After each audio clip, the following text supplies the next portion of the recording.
District police افسر محمد علی وسیم کی ہدایات پر تھانہ خانیوال کانا پولیس کا منشیات فروشوں اور ناجائز اسلحہ مافیا کے خلاف کارروائیوں کا سلسلہ جاری۔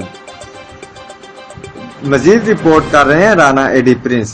گرفتار ملزمان میں ایک منشیات فروش اور 2 ناجائز اسلحہ میں ملوث ملزمان چرس اور ناجائز اسلحہ سمیت گرفتار ملزمان کے قبضہ سے 2100 گرام چرس، ریپیٹر 12 بور اور پسٹل 30 بور بما گولیاں برآمد۔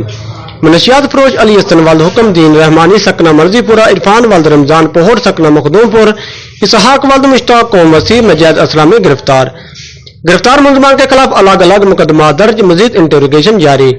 ڈی پی او کی جانب سے ایس ایچ او تھانہ خانیوال کونا حسن آفتاب اور اس کی ٹیم کو شاباش۔ نسل کو تباہ کرنے والے معاشرے کے نسور اور اس پیشہ سے منسلک تمام افراد کو کسی صورت معاف نہیں کیا جائے گا۔ ضلعی پولیس کی جانب سے منشیات فروشوں اور ناجائز اسلحہ مافیا کے خلاف کریک ڈاؤن بلا امتیاز جاری رہے گا۔ رانا ایڈی پرنس، اڈا چھپ کلاں، خانیوال۔